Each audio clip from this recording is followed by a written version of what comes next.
baby, baby. It was all. So if you're ready to break the generational cycle of poverty, revolving prison doors, and a lack of education that's holding us all back, then now's the time to do something about it. So to move from gutter to greatness, it all begins with a change in mindset. Here's your host, Dr. Paul Miller. Hey, what's up, everybody?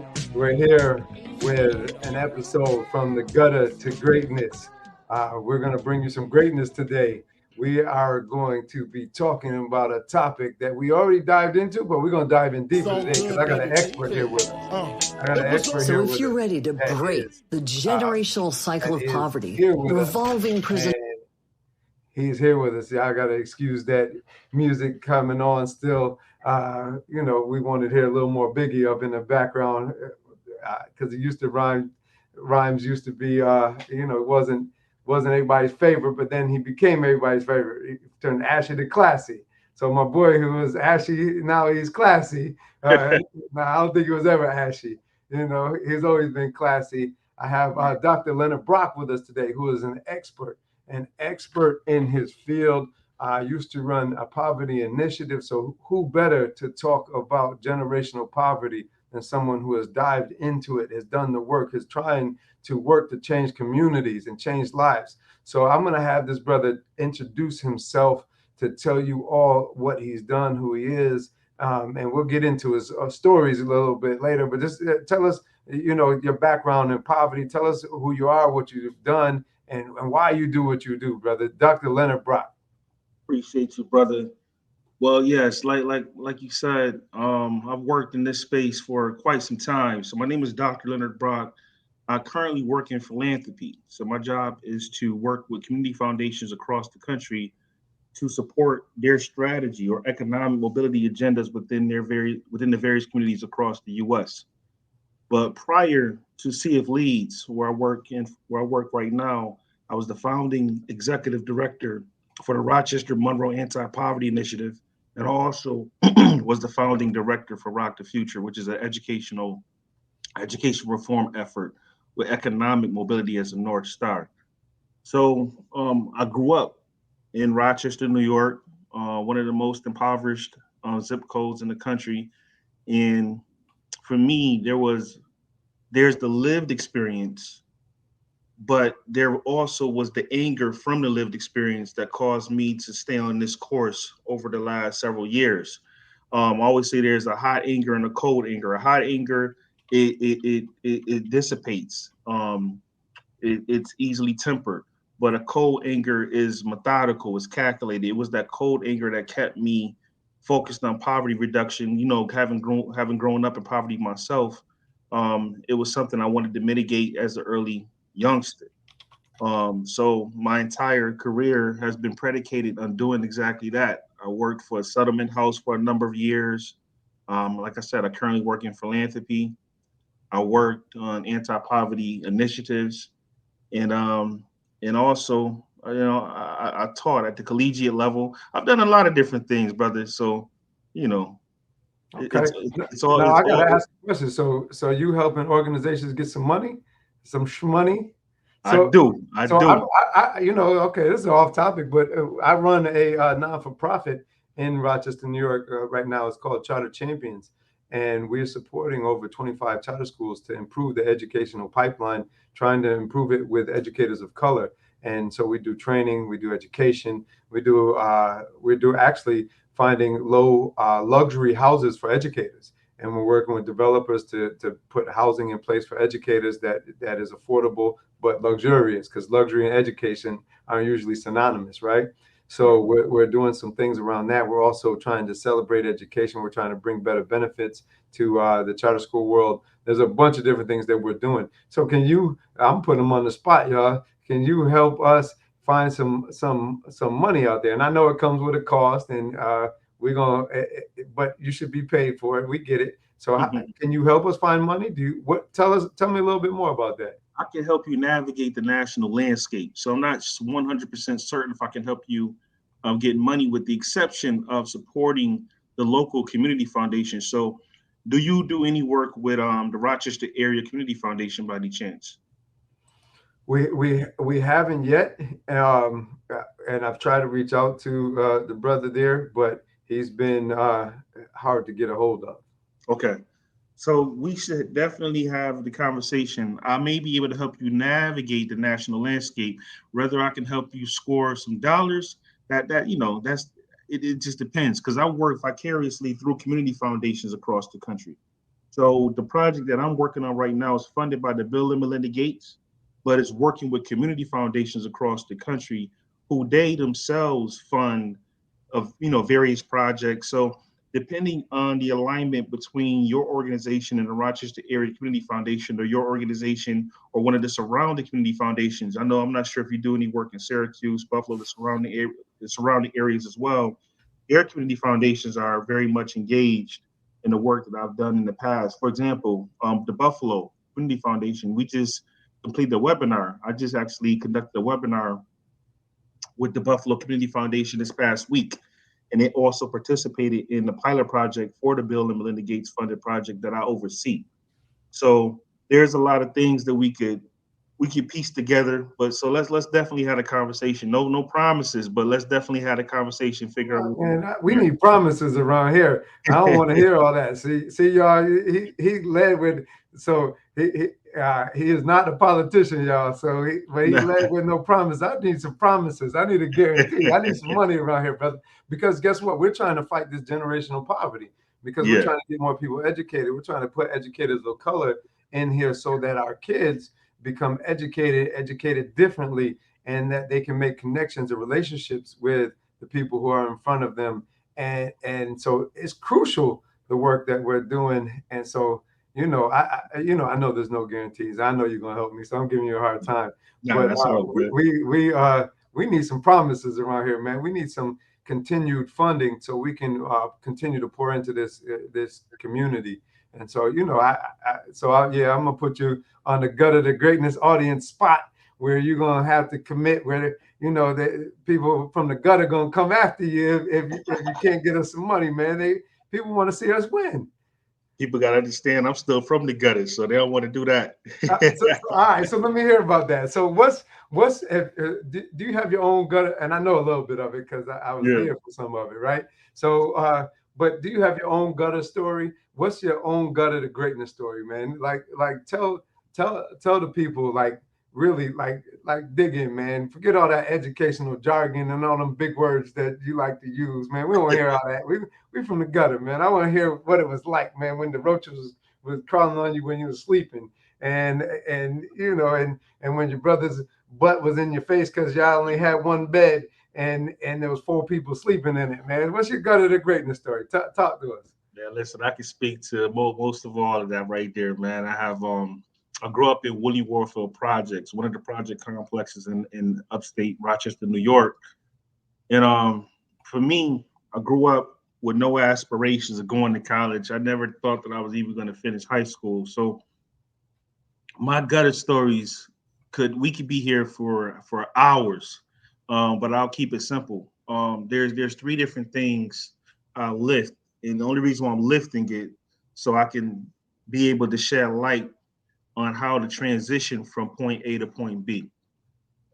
I definitely was not from the neighborhood. I was of the neighborhood. So not only was I from the neighborhood, I was of the neighborhood. So I engaged in everything that you What can. What does that mean? What does that mean? Because some people might not know what that means. I wasn't just a bystander. I was a person that was with everything that happened in the neighborhood. I was with it. I was with the smoke. I was, subject to gun violence myself at one point. I was on the other end of that. Listen, I don't know how gutter we can get. Hey, but go ahead. You can get it. We need gritty, because guess what? There's going to be somebody out there that will identify with it. And the fact is, so you're even though you were there and you were immersed in it, because me too. I got those stories too. And it's like you progressed. And so, I got questions here that I want to know why and how you progressed and the mindset shift, because I don't want to just glorify what the gutter is, but I know that there's going to be people out there listening and watching that will say, yo, this brother looks like me, he walks like me, he talks like me. I'm doing things that he's doing, and I can identify with him. I identify with the real. And then, we want to talk about the shift too. So tell me, give the real, like that gutter gritty tale, because that's what people need to hear. And I know it's not glorifying it, but statutes of limitations are gone. So you're good. Let's talk, man. Give me something. Yeah, just growing up in the projects, man. Listen, you grow accustomed to a life and a lifestyle that you have to survive. And for me, like I said, I'm not just from the neighborhood, I'm of it. I was on both sides of the gun. I've sold drugs when I was younger. I was responsible for a lot of things I'm not proud of right now, but it led to who I am today. So I can't be too ashamed of the mistakes I made when I was a youth, when I was younger. I would say my mother did the best that she can. My father, he had a lot of kids. My father didn't necessarily grow up with my father. My father has a significant number of kids, like 18 kids. So I grew up in a single female headed household. My mom, I'm the youngest of Papa was 3. busy. Yeah, he was very busy, man. I'm not sure how many baby mamas he had, but listen, he was busy, man. And I ain't want to, be subject to that, and I ain't want to be like that. So part of what led to my transition was wanting something different. Watching my mom struggle and wanting something different for her and wanting something different for my sisters, even though I was the youngest. I was the man in the household. So, I had to watch them be subject to domestic violence and abuse. And it made me angry. Those are things that just kind of stayed with me and it made me angry. So, me selling drugs was partly because I wanted to support the family. And I didn't spend, I don't want to glorify that, but I've done a lot of things, man, that really define the work I'm doing now in a character that I try to not refine, but the character I continue to work on today. Right. So, so what do you think was that pivotal point in your life that you were moving out of that gutter mindset into greatness? Like when did it click, and what made it click? So how did Yeah, you move? How did you I transition? had I had a relative. He was missing before Christmas of 2000. We didn't find him until January 2001, and he was in like 14 garbage bags in the back of his van. You know the story from Rochester. That was part of my inflection point when I said this.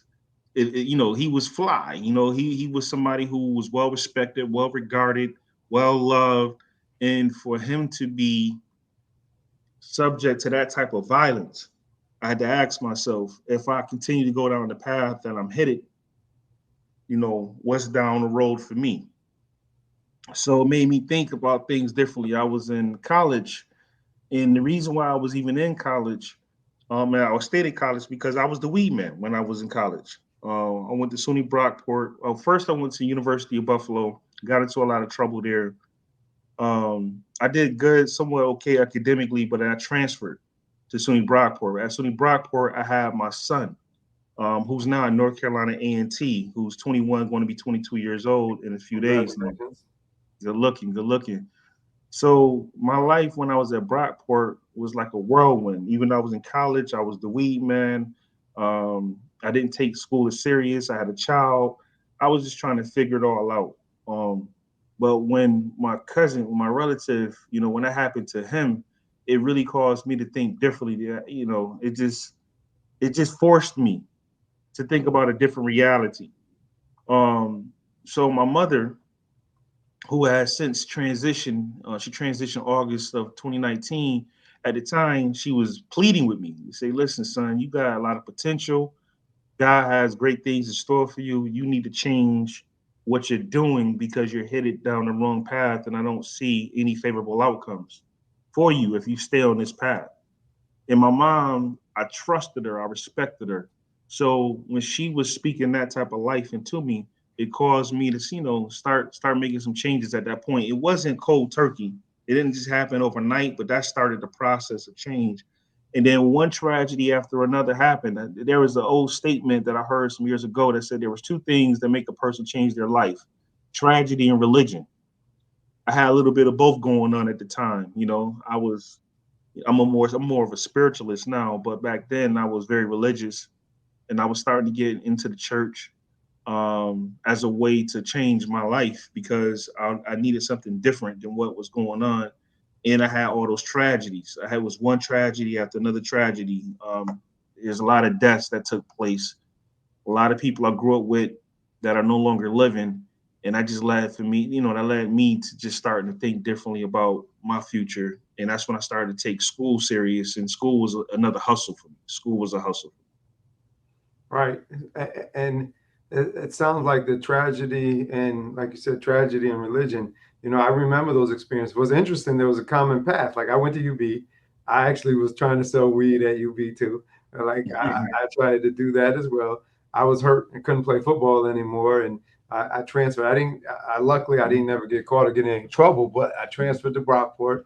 We have common path. Then I got my degrees from Brockport and did okay, but I was still a little bit in the streets at the same time, and still trying to figure out what I was going to do or not do, and I had to, but the interesting part was like that, always that voice. So anytime I was doing something wrong, there would be God telling me, like I would hear the voices telling me like that's not what you're supposed to be doing, or something would happen to try to get my attention, or something big happened and it would be just too much and I would need to do something differently or do something more. And so but I started to listen, and as I started to listen to that voice and listen to God speaking to me more, I noticed that things started to open up and change.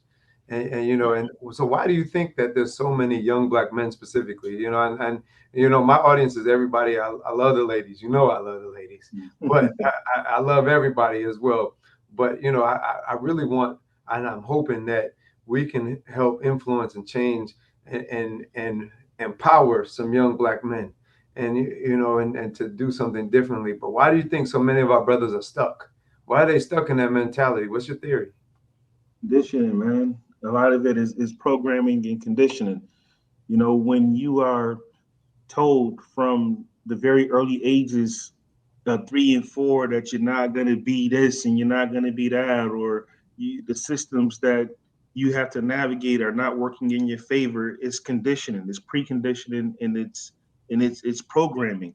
So I'm not saying that there's no excuse, but there's cultural implications as well as structural implications for why Black men, Black boys find themselves in a situation that they find themselves.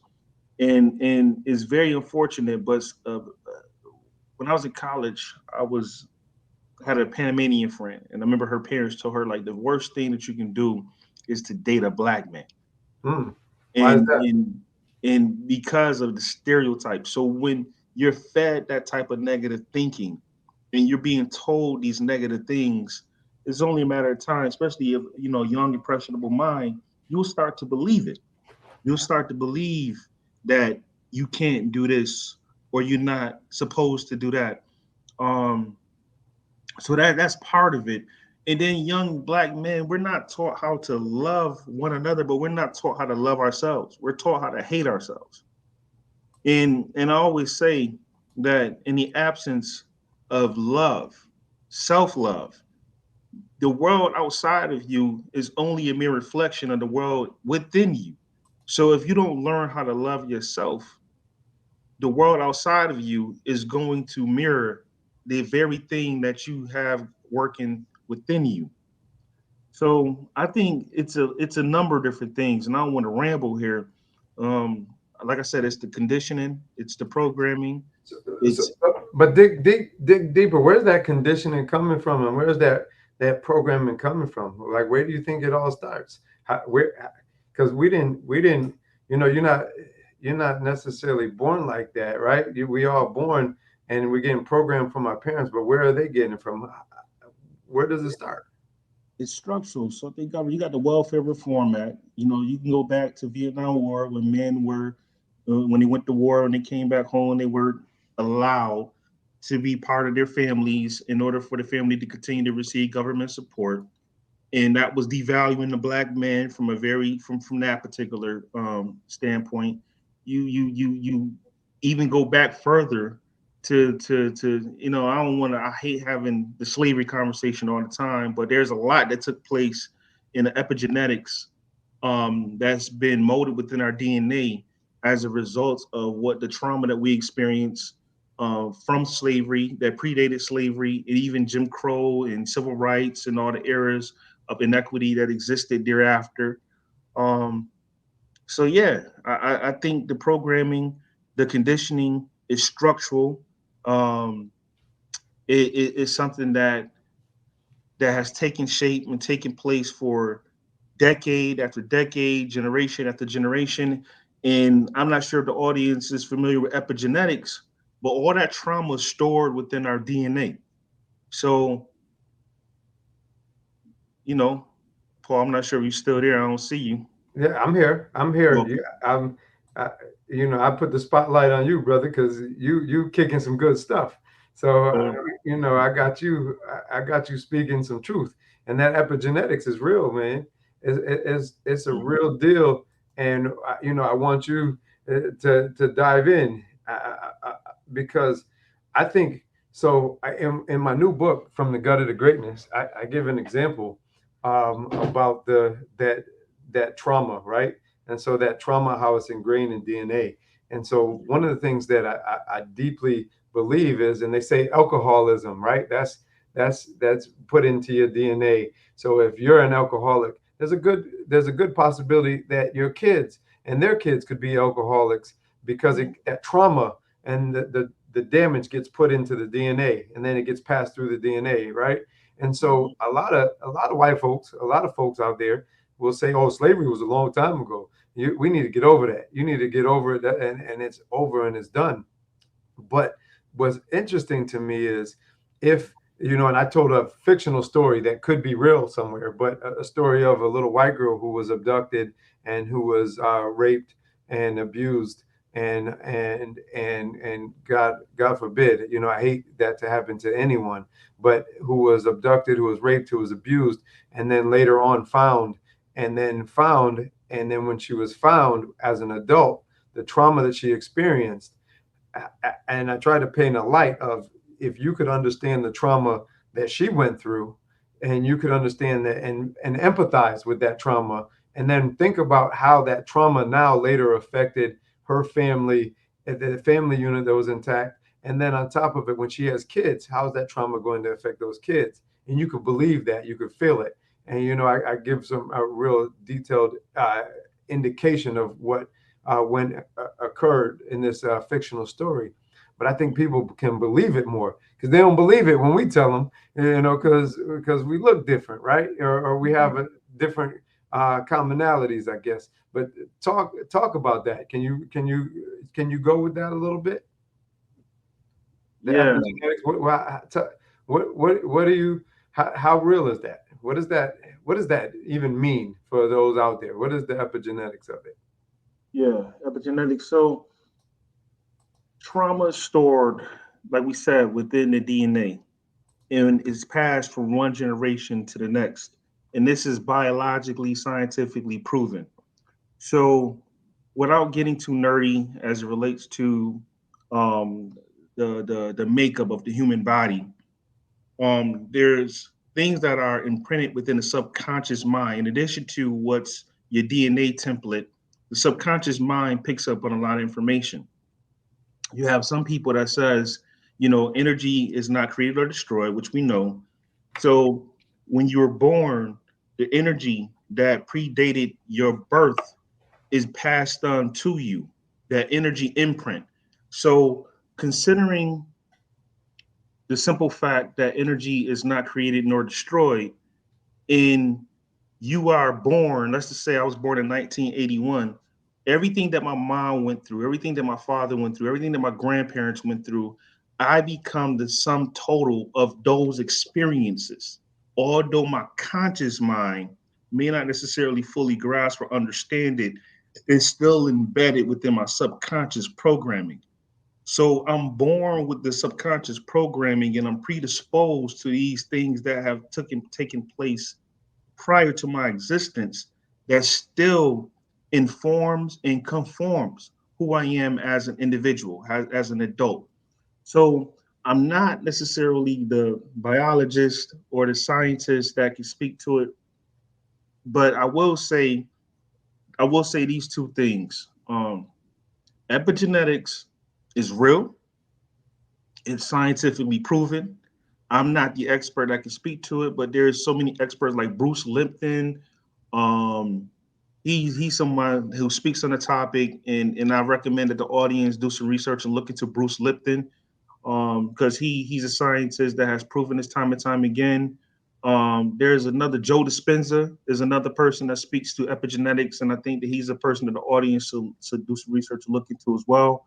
And the second thing that I will simply say is relates to epigenetics. It's the like I shared earlier with being there's the difference between cold anger and hot anger. Everything that I've been through defines the person I am today. Everything that my parents been through define the person who I am today. Everything that my culture and my grandparents and everyone who predated who were responsible for my mom's makeup, for my father's makeup, irrespective of their role in my life, it defines who I am today. So nothing is lost. Everything is part of the overall makeup of the human experience. You know, and I think that's a great setup for what we're talking about here, because we're talking about generational poverty, right? And so a generation is usually like you, and then there's your parents, and then there's your parents' parents, and those are each defining generations.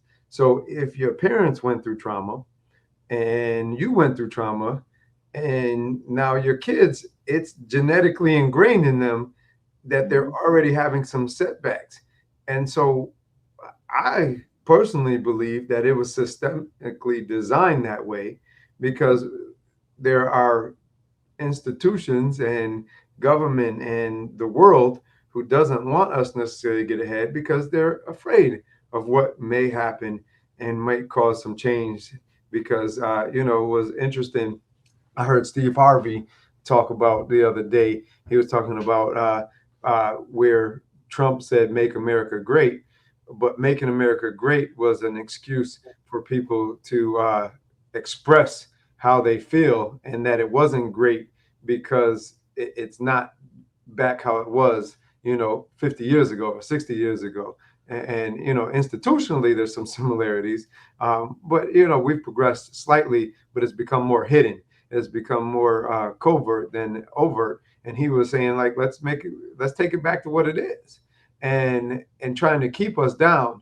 And so, but I think that we got to break that curse. So we got to break that curse, and I definitely believe in the trauma. I believe in the epigenetics of it. I believe that it's ingrained in us, but I also believe that we have the power and ability to change it. And at some point in the time, there was, like you said, that pivotal role that made you change it, and made you change, because I'm and me knowing a little bit, but I know that you're able to live a decent life now. You're Mhm. able to take care of your family. You're able to be a good father. You are able to be a husband who's in the household with his wife. You're able to do these things and be a success. But somewhere it had to change, and people didn't want it to change. So uh, how do you think we break the cycle? How do If we're talking about maybe going from you to from from the micro to macro, how do we break this cycle? Yeah, so I think from a structure perspective, there's different governmental. You're right. The conditions that we find ourselves in is not happenstance. It's done by design. The conditions of Black people, Black males in particular, is not something that we just stumbled on. It's something that is structurally designed and it's something that is a byproduct of. I don't want to put get you in trouble for the podcast. It's the byproduct of government entities that were responsible for creating the situation that we find ourselves in. So I say it because I'm not running for nobody's office, and so I'm not into the politics. I had to tell somebody that the other day who was in government, who I sat in the same office as this person, and and they were kicking that political stuff to me. I ain't with all that. Like, right. let's There do you the go. work. Let's do the work, and we'll talk about that brother later. But yeah.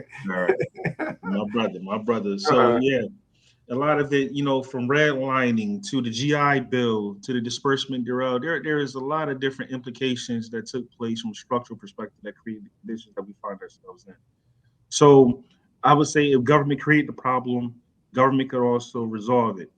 But I also think there's no real intent, and this is where the conversation shifts a little bit. I think there's a reason we're targeted as a people, because I think that we have a lot of gifts and talents, and I think you got some people that talk about the mitochondria that exists, or the melanin that exists within Black folk in particular. I think there's a lot of genetic material we have that makes us unique, that also makes us special. Um, I don't want to get too wonky, but I will say that the way that we can change the condition of our people and ourselves is by focusing and using the power of our subconscious mind. So for me, there's a few things that I've done, and this is not this is pretty much atypical for a person in my role to speak like this, but I will be very candid and honest. The subconscious mind is a powerful, powerful, powerful tool. And the more we inform it, the more we talk to it, the more we develop it, the more we could achieve as a result of it. God dwells within us. So for me, my inflection point happened when I started to talk to myself and love on myself and tell myself, like, you know what? I don't have to focus solely on struggle. I can focus on abundance. And I started to focus on it, and I started to believe in it. And it started with reading books like The Law of Attraction and different books like that. But after a while, it got into mysticism, then it got into esoteric knowledge and information. And then from there, I started to recognize the God body I have within me. So like how God rests and dwells inside of me. When I started to tap into that infinite intelligence, that subconscious wiring, I started to achieve many different things. I mean, I blew my own mind as it relates to what I was able to achieve, from an income perspective, from a schooling perspective, because we grew up in the projects, brother. Like nobody would never think in a million years that we would become doctors, that we would have the level of income that we have. We rank in the top, well, I would say 10% of the US population as it relates to just earnings.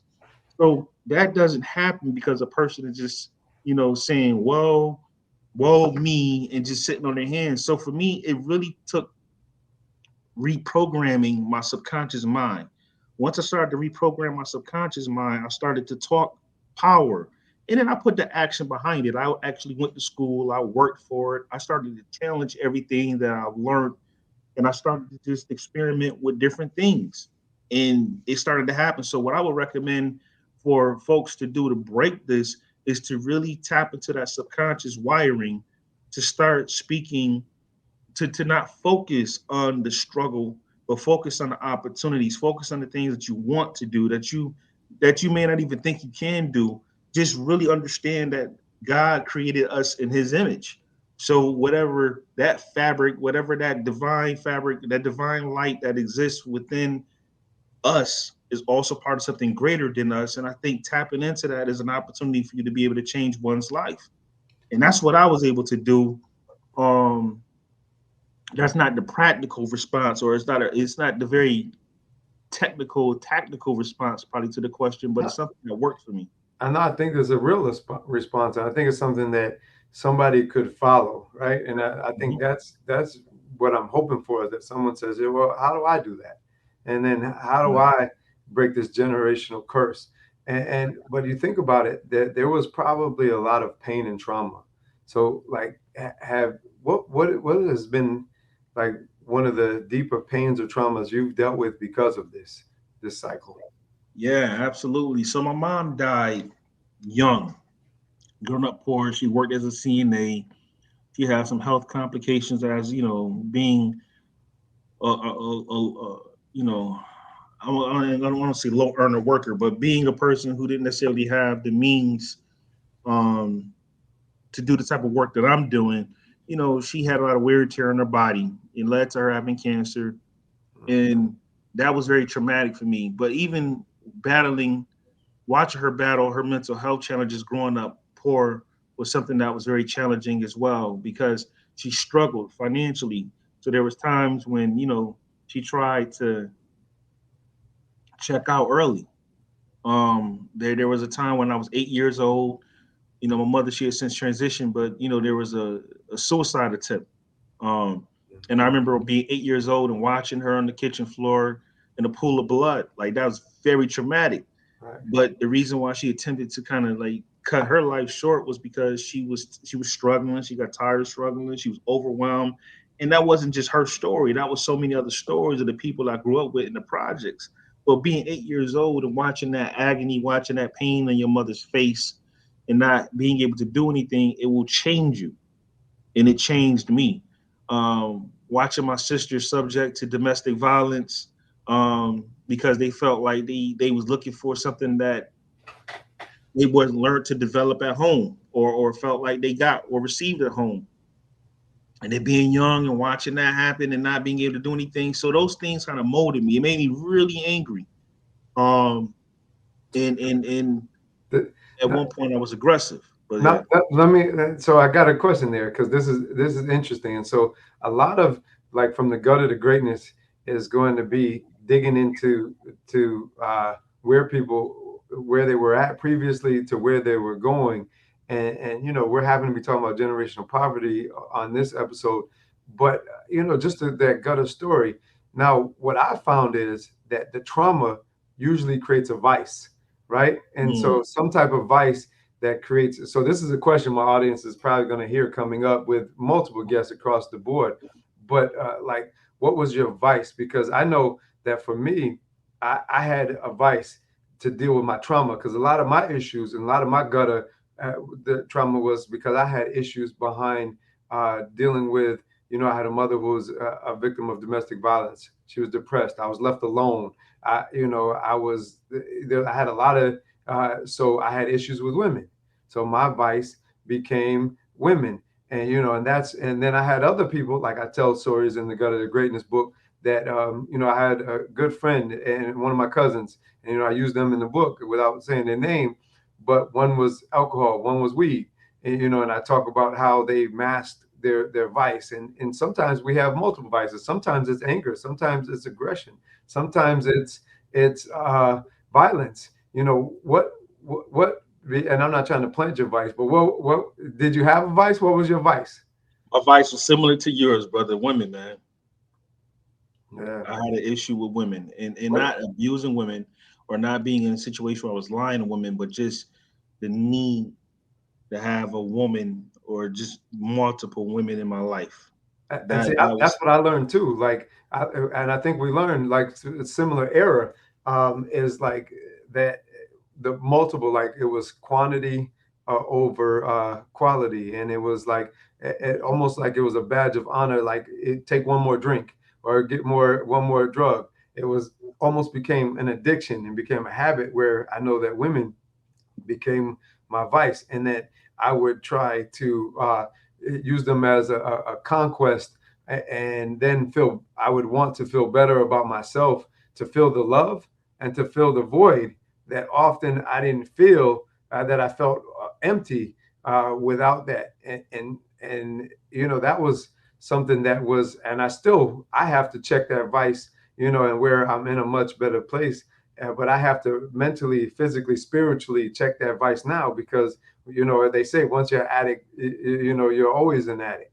And so I've never been into drugs like that. I'll drink once in a while randomly. It's not that important to me. But women have been my vice. So do you remember a time that, like, when you knew that vice was like hurtful, and why? Like, what did that look like? Yeah. I ended up hurting women that were important to me, women that I actually loved. And for me, it felt selfish is a soft way of explaining it, but it was hurtful. It hurt me to hurt the people who I loved. And when I hurt people that I loved, it made me do some introspection. But I had to look at myself and I had to ask myself questions. You know, for example, I'm just now discovering some of this as an adult. I am a believer in therapy.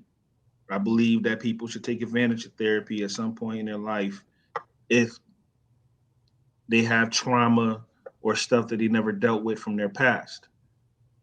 It wasn't until I started to dig up some of that old trauma that I understood that those were just trauma responses.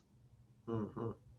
And it was me being an adult and doing the internal work that made it possible for me to recognize the why or the reasons why I was engaged in those relationships with so many different women and things of that nature. So to be honest with you, I wasn't as aware when I was doing it, but I recognized that the hurt it caused was something that I did not want to continue to be responsible for.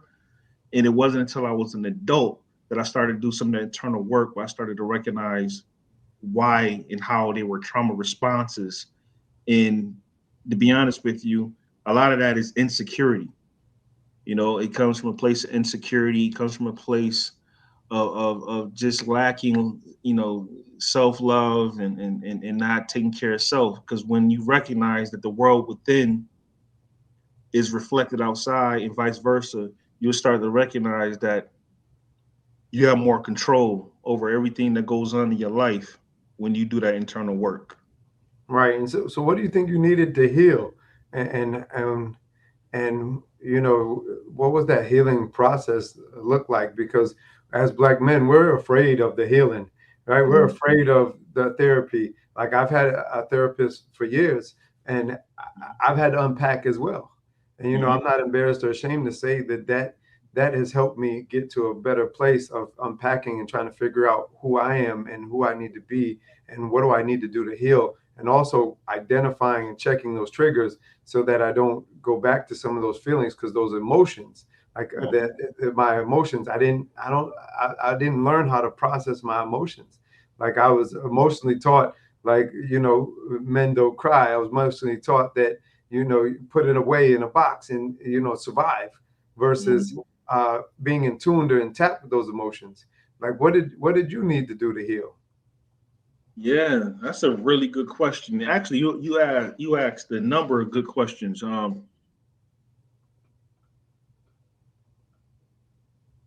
that's why I'm getting paid to do this, brother. Yeah, yeah. I'm just trying to think Uh, how deep I want to go. There was things the way I was raised. There was some abuse that took place at one point as it relates to like just growing up with older sisters and one of my sisters didn't feel, you know, she had some challenges and she, you know, was physically abusive. Like she used to take all types of objects and me being young, I'm 9 years younger than her, you know, and that was kind of, you know, rough. You know, you trying to fight, you 9 years old trying to fight a 17-year-old or 18-year-old, you know, you ain't got no wins, especially when there's weapons involved. So there was a lot of that stuff I needed to heal from. Um, it was more so watching my mom struggle and just watching her go through all the things that she had to go through that really for me caused me to need healing from within because I had to struggle with her. Like me watching her struggle was very challenging and tough for me. So those were areas I needed to heal. But what led to me wanting to get healing was because I had to come to the end of myself. Like I had two experiences, like I consider them called ego deaths. what's So I that? had an ego death as of recently. and it really forces you to think and look within and ask yourself a lot of different questions about why you behave the way you behave and why you think the way you think. So I think for me as an adult, I had some ego death experiences that led to me, requiring the healing. But yeah, that I'm not sure if I'm answering your question though, brother.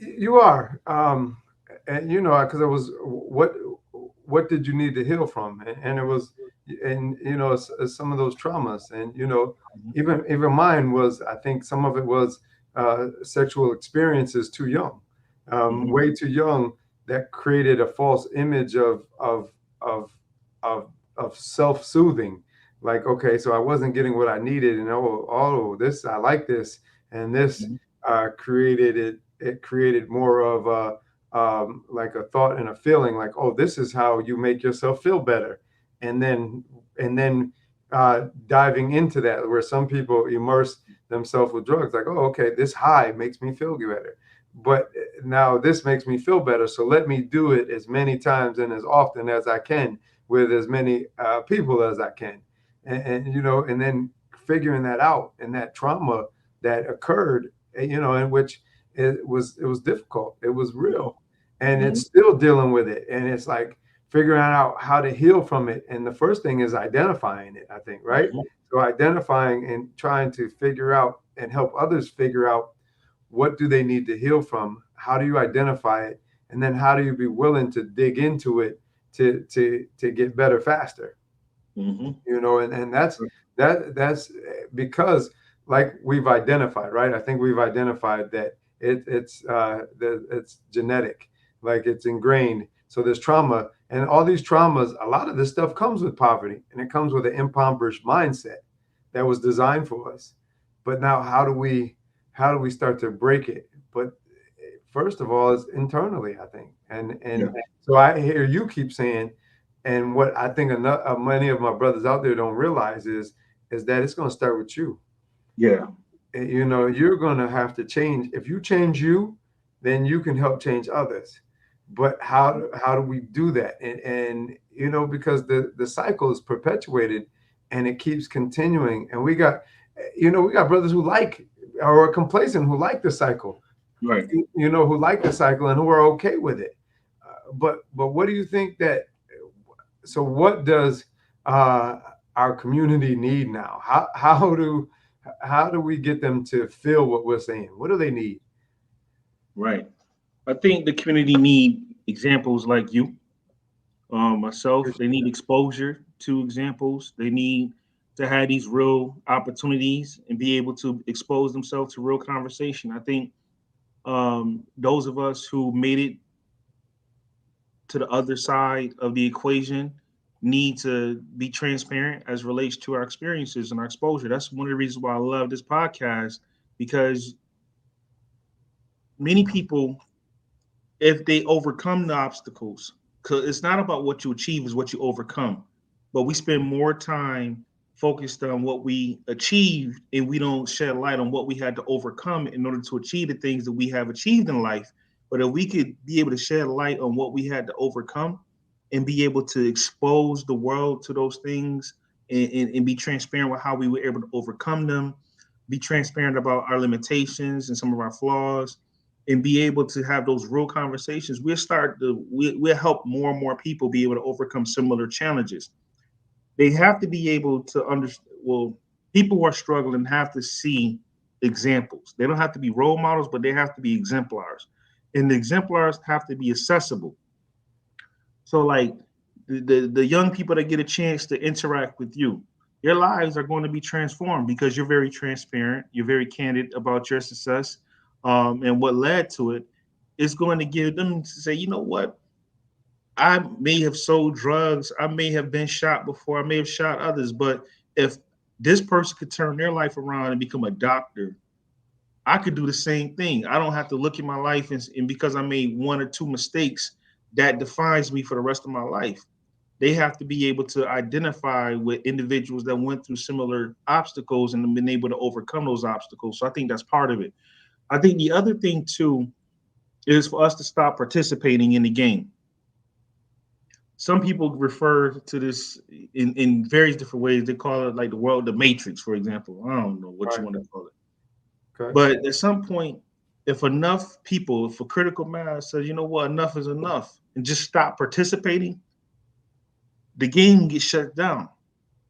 So Like when what? black, Stop participating in what for my people out there? What does that mean? listen, if we got like 8 billion people in this critical mass, let's just say all persons of color just decided for whatever reason not to put their money in the bank anymore, or decided not to go to work, the economy is going to be turned upside down on its head if we were organized in that way. And we could demand much more if we just stop participating, you know. But it's hard to say that when you're living check to check, when you don't necessarily know when your next opportunities are going to come from. But if we were to stop participating, if enough of us in the critical mass would just truly just stop participating, the entire game changes at that point. You know, and I think so. I think that sounds good, right? In theory. Mhm. Now, I'm gonna be honest. I'm gonna say I don't know how realistic it is, right? Because Yeah, right, probably not realistic. it sounds good. Like that's some theoretical stuff. Mhm. So, but could we just stop the game mentally? Because that's something you control. And what would that look like? So, because Mhm. if everybody stopped going to work, people we're gonna have. I get it because we control a lot, and I think in theory that Mhm. could work. But how do you just stop mentally? Yeah, mentally, it's not what you stop; it's what you replace. So it's the only way to you got to replace a mental thought with a better thought as a person to stopping. It's almost like a bad habit. You can't just stop a bad habit. You typically replace a bad habit with a good habit. So mentally, like if we did what we did, like really start to focus on the subconscious mind and really double down to say, if that's waking up doing affirmations, if that's waking up, stretching your mind to just do something that's out of the box. There's a host of different things that you could do mentally, but I think mentally is focusing on the right energy source. So anything that's going to bring positive change that is edifying, if you focus on that, I think the outcomes in your life will start to reflect that. If you focus on negativity, your life is going to give you more reasons to focus and to experience negativity. So, yes, mentally, if we were to stop, I think mentally is just shifting the focus from struggle to abundance. And the way you do that, it varies from person to person. But I would just really say that internal work is absolutely critical, necessary, because if you don't change from within, the outside world is only going to reflect back to you the world that's taking place within you. But I'm scared, Dr. Brock. I can't do that because I'm going to fail. I'm not. I'm comfortable. I'm scared to do that. You know what? Like I'm okay being a ninja. Well, you can't fail if you know who you are. I think that's part of the reason why Black people in particular have been conditioned to think otherwise, because we have something within us that's great. That melanin, I think, and again, I don't want to make it sound wonky, too spiritualist in terms of my remarks, but I do believe we have that God spark inside of us. Once we know who we are, there's no such thing as failure. There's conditioning. We have to understand that it's programming. It has nothing to do with our ability. Like there aren't limitations when you know that you're connected to infinite intelligence, that you have something that dwells within you that has the power to control everything, like has the power to create, and you are a co-creator of your own life.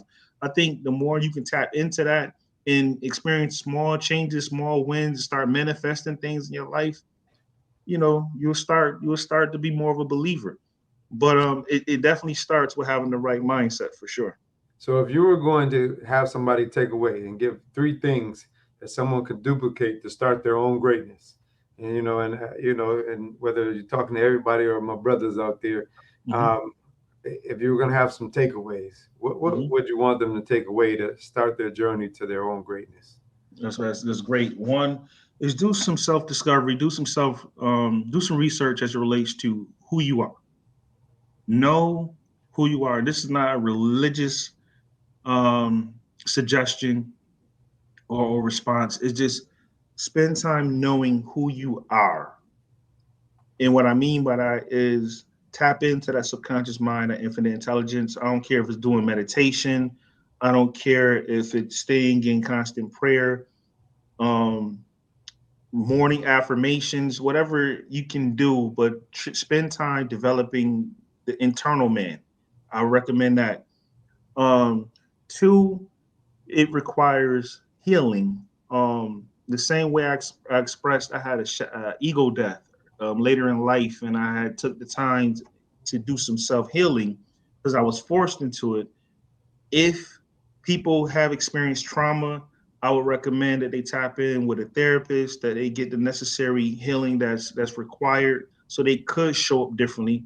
So that's one thing. I was like, do the internal healing work. So know who you are, do the internal healing work. And the third thing that I will leave a person with is have a real vision for what you want to do, who you want to be, and be crystal clear in your mind as it relates to who that person is. Like if you don't have a roadmap, if you don't have a destination, you'll flounder. It's one thing to have one achievement or be able to overcome one obstacle or another, but you have to have a clear picture of who you want to be and what you want to do. And you got to have a roadmap in order for you to be able to achieve anything in this life or overcome anything in this life. You have to have a clear picture of the end destination in mind. So I would say begin with the end in mind. Have a clear picture of what you want to do and who you want to be. Nah, thank you. I mean, that's good, man. I appreciate you coming on today and really kicking it with us for this hour. I'm encouraging my audience to tune in because we're going to be bringing people who's bringing the heat, like my brother here, Dr. Leonard Brock, week in and week out. I'm going to leave you with the mindfulness minute and something that I talk about frequently that my brother here talked about. Your ability is good. And we all have the ability inside of us, but it comes from your effort. So if you want to change something, you're going to have to replace it. So you're going to have to formulate a new habit, a new ritual, a new routine by doing something different. And if you put more effort in, you're going to get better results. So you can't say you want change, but not be willing to change. So you can't say you want something different, but not be willing to do something different. So change is hard, but you all can do it. So we can break these curses of generational poverty.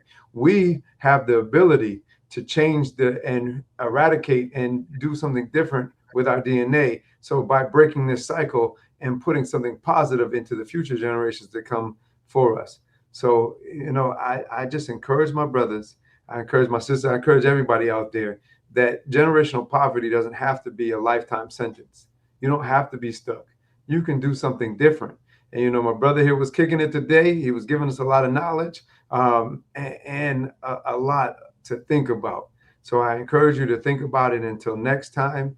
I just want you to stay with us. Keep listening. Tune in. We'll be on all podcast sites. We're also going to be on Roku TV on the Indie Soup Network at 7:30 p.m. on Tuesday nights. Tune in. Check out From the Gutter to Greatness. Until next time, we'll see you later and can't wait until I'm with you all again. So let's be greater later. Peace to the audience out there. Tune in with me.